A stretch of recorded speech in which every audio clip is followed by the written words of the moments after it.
generating Bodhicitta for rebirth in the Pure Land.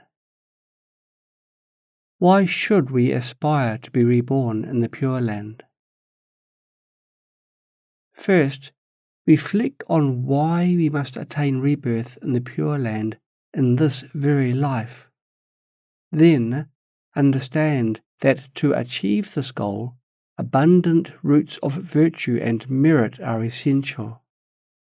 To accumulate abundant merit, nothing surpasses reciting the Buddha's name. To accumulate abundant roots of virtue, nothing surpasses generating Bodhicitta. Moreover, if one seeks rebirth in the Pure Land without generating Bodhicitta, one does not align with the Mahayana path or Amitabha's vows.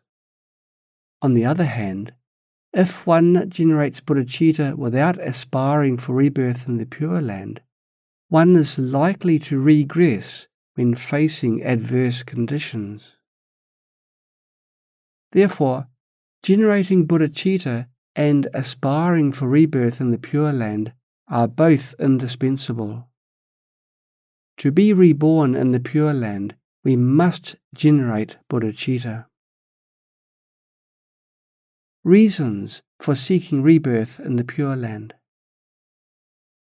While practicing in this world, it is hard to make progress.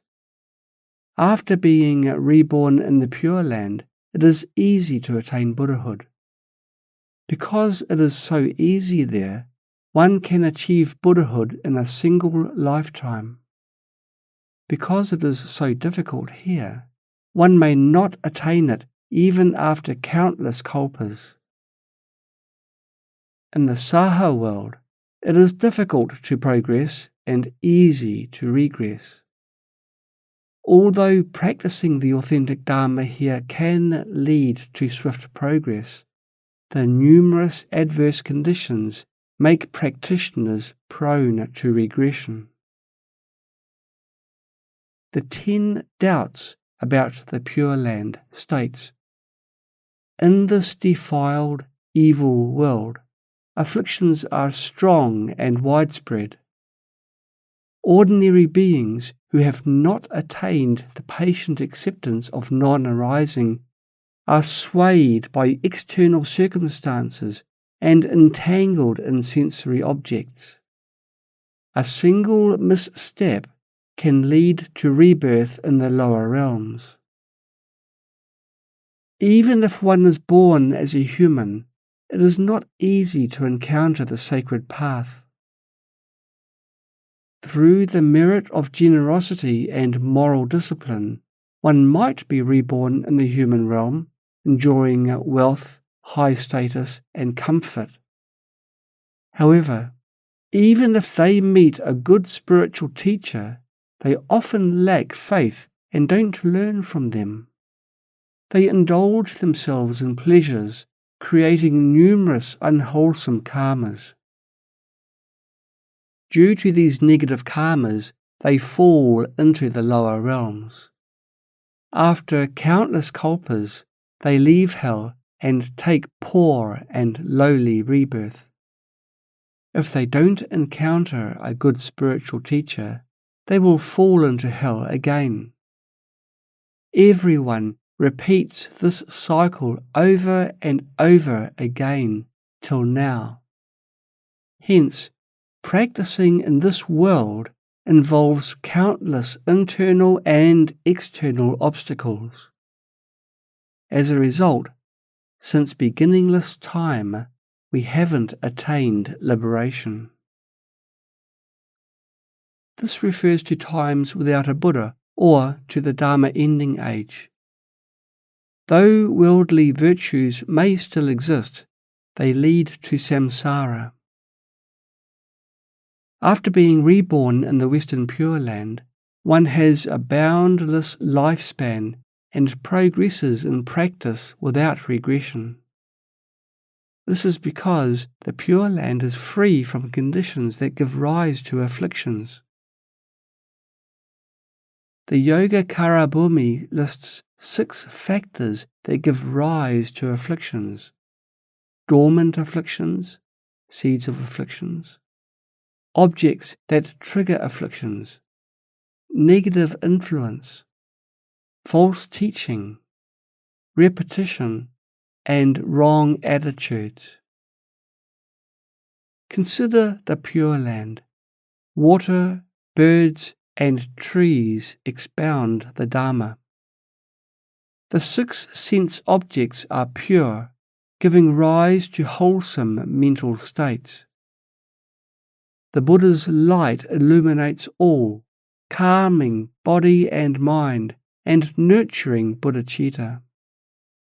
Hence, there are no objects that trigger afflictions. With Amitabha as teacher and an assembly of Bodhisattvas, many of whom are Buddha to be, as companions, one constantly hears and contemplates the Dharma. Hence, there is no negative influence or false teaching. One constantly trains the mind with the Dharma and applies correct mental modes. Hence, there is no repetition of afflictions or wrong attitudes. From this analysis, we see that although ordinary beings reborn in the Pure Land still carry the seeds of afflictions, there are no conditions to activate them. Therefore, afflictions will not arise.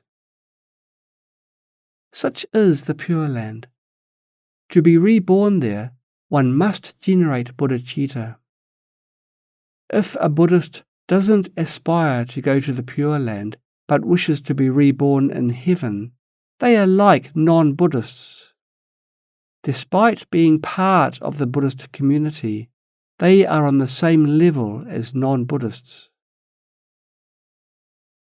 As we say, if this body is not liberated in this life, in what life shall it be? Here, body refers to the 5 aggregates. Only by extinguishing the 5 aggregates can we attain liberation from samsara. So, how to extinguish them? Rebirth in the Pure Land is a skillful method, for upon rebirth one is born from a lotus with an ethereal and immortal body. Thus, one is freed from the 5 aggregates bound by afflictions and karma, escaping the endless cycle of birth and death. Moreover, when practicing there, one progresses without regression. Therefore, by continuing one's practice there, one will attain Buddhahood. Nagarjuna stated in the Discourse on the 10 Stages, "The Dharma has innumerable paths, just as there are difficult and easy worldly paths. Travelling on foot is arduous, while sailing by boat is pleasant. Likewise, on the Bodhisattva path, some practice diligently, while some rely on the skillful means of faith, swiftly progressing to avaivartika." The skillful means of faith, namely faith, is not innate but arises through cultivation. Hence, we must cultivate faith and aspiration, which are essential for the easy path. Worldly paths can be difficult or easy. Travelling on foot is hard, while sailing in a boat is easy. Similarly, on the Bodhisattva path, some practice diligently, while some rely on faith as a skillful means, swiftly reaching the stage of non-regression. Rebirth through faith and aspiration belongs to this easy path. The easy path is not without conditions. Merely reciting the Buddha's name does not guarantee rebirth there. This text also emphasizes that generating bodhicitta is a primary cause for rebirth in the Pure Land. Therefore, all sages and saints of the past followed this direction. Thousands of sutras and treatises point to this path. It is the most suitable method of practice in the Dharma-ending age. The sages and saints of the past all aspired for rebirth in the Western Pure Land. Countless sutras and treatises recommend this path. In the degenerate age, no method is more crucial or suitable than rebirth in the Pure Land. Unless one is a reincarnated practitioner, it is usually not easy to attain fruition in this very life. Some of you may have made spiritual progress or attained realization in past lives and are now continuing your practice.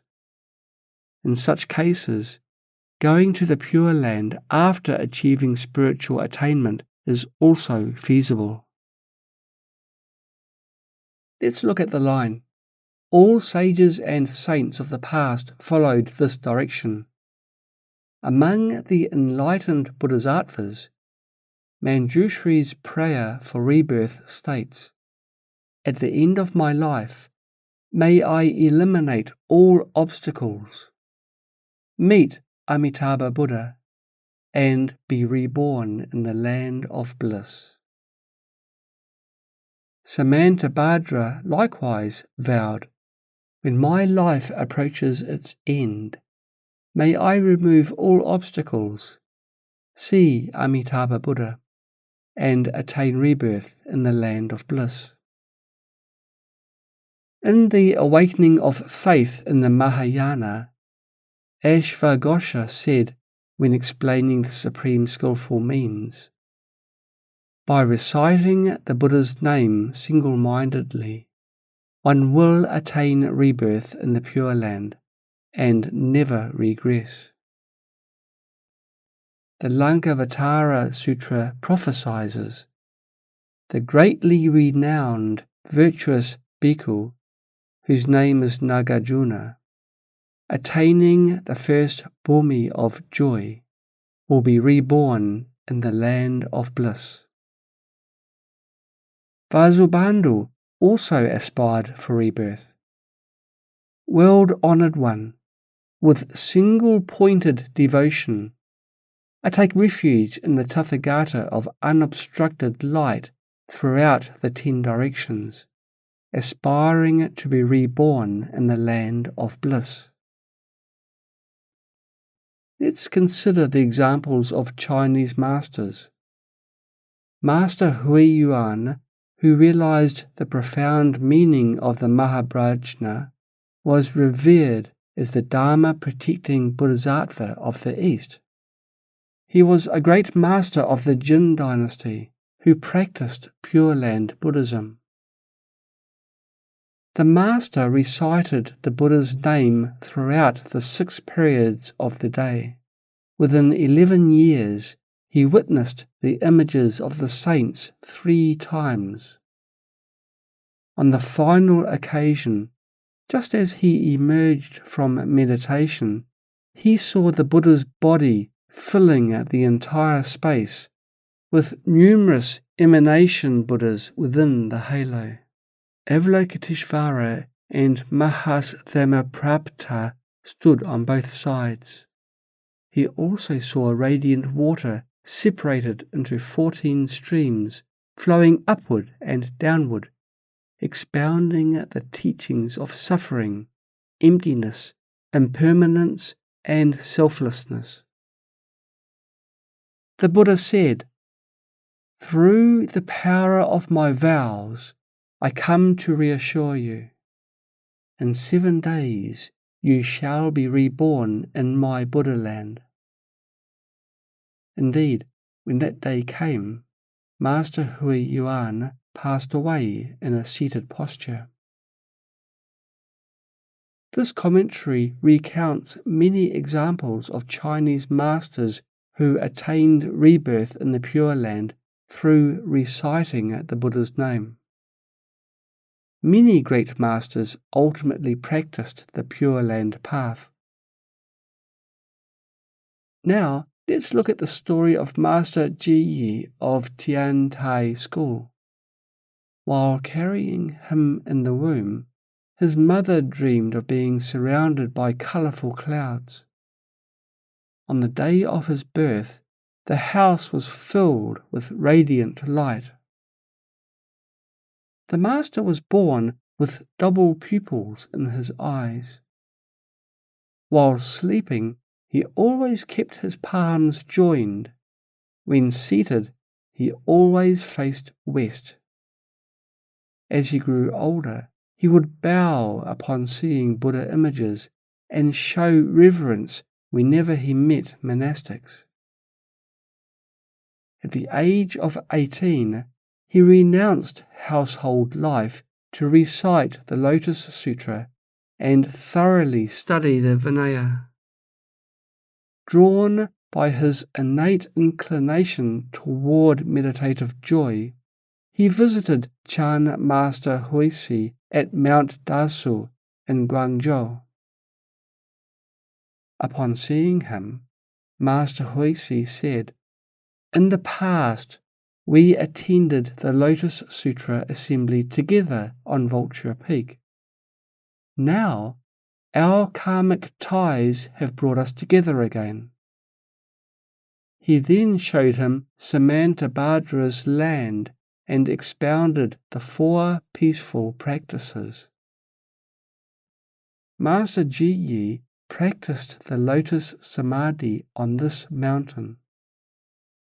On the 3rd night, while reciting the line, "This is true diligence," called genuine Dharma offering to the Tathagata from the chapter The Past Lives of Medicine King Bodhisattva, his body and mind suddenly became clear. He entered meditative absorption peacefully and realized the ultimate truth. Thereafter, he established a system of teaching and meditation, becoming a patriarch for numerous generations.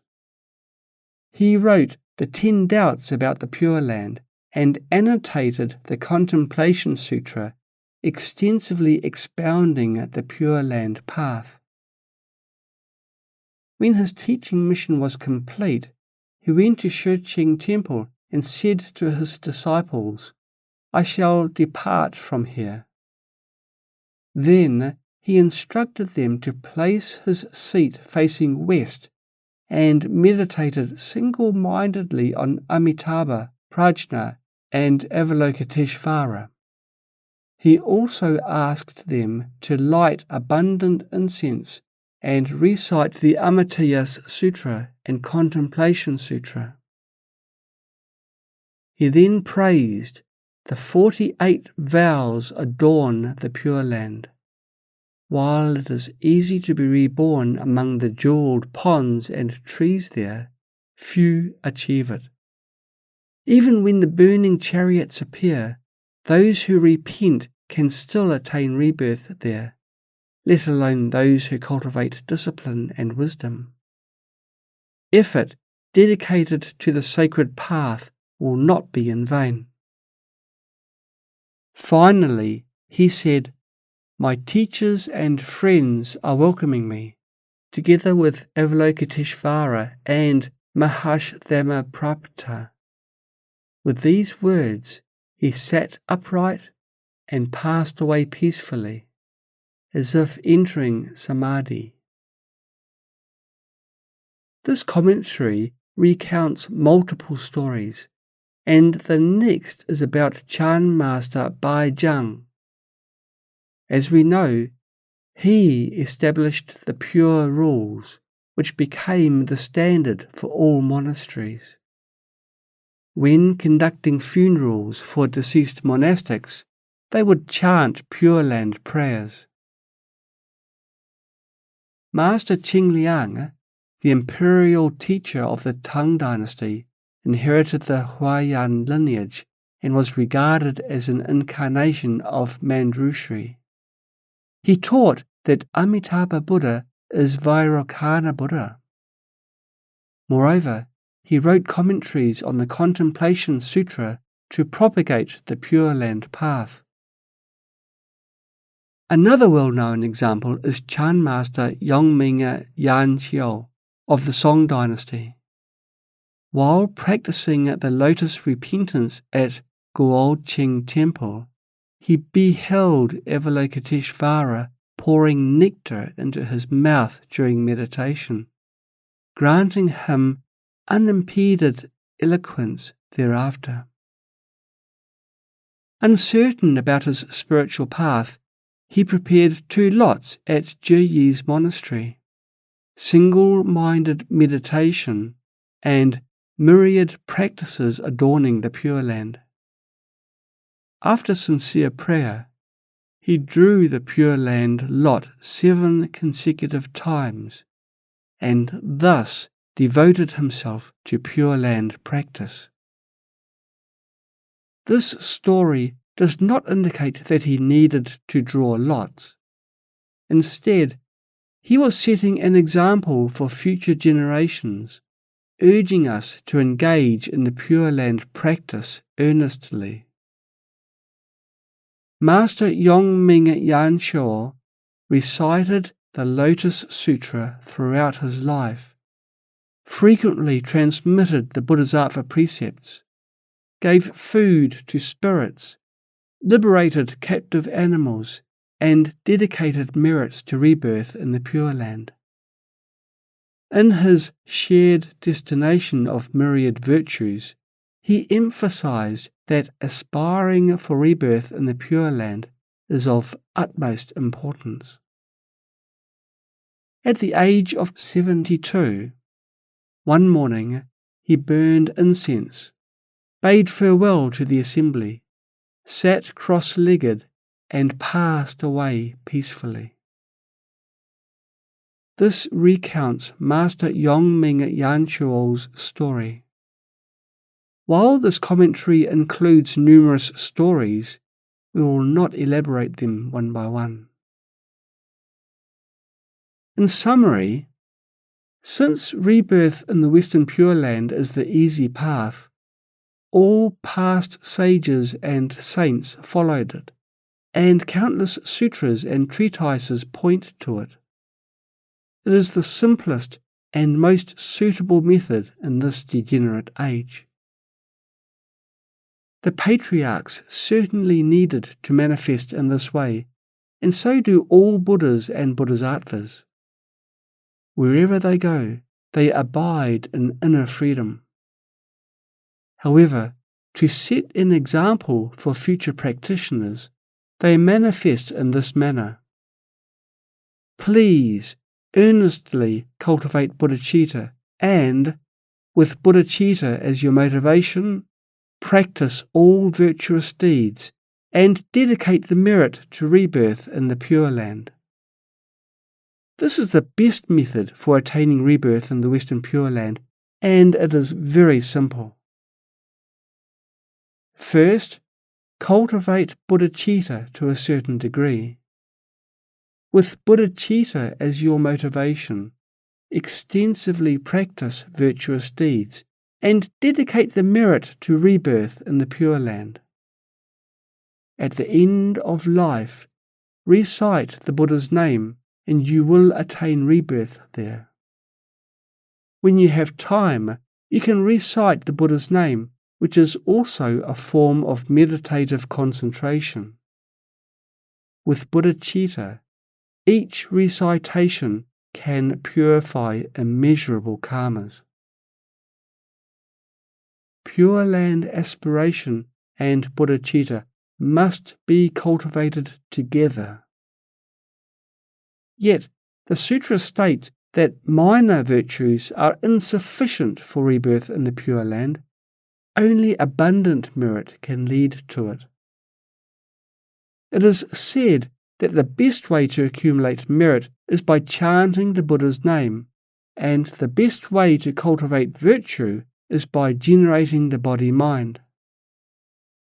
a moment of chanting the Buddha's name brings more merit than 100 years of giving. One instant of generating the great aspiration surpasses many kalpas of practice. The Amitabha Sutra states, "One cannot be reborn in the Pure Land with meagre roots of virtue, merit, and karma." That is to say, insufficient virtue cannot lead to rebirth in the Pure Land. Only abundant merit can accomplish it. In terms of abundant merit, nothing surpasses reciting the Buddha's name. In terms of abundant virtue, nothing surpasses generating Bodhichitta. Therefore, even briefly reciting the Buddha's name surpasses the merit of 100 years of generosity, and a single thought of Bodhicitta exceeds the virtue cultivated over countless kalpas. Once the vast aspiration arises, one will naturally engage in virtuous activities. If you claim to have generated Bodhicitta but have no intention to perform wholesome deeds, your aspiration is not genuine. It is merely verbal. If you have truly aroused Bodhicitta in your heart, you will naturally strive to benefit sentient beings. All right, this concludes today's lecture.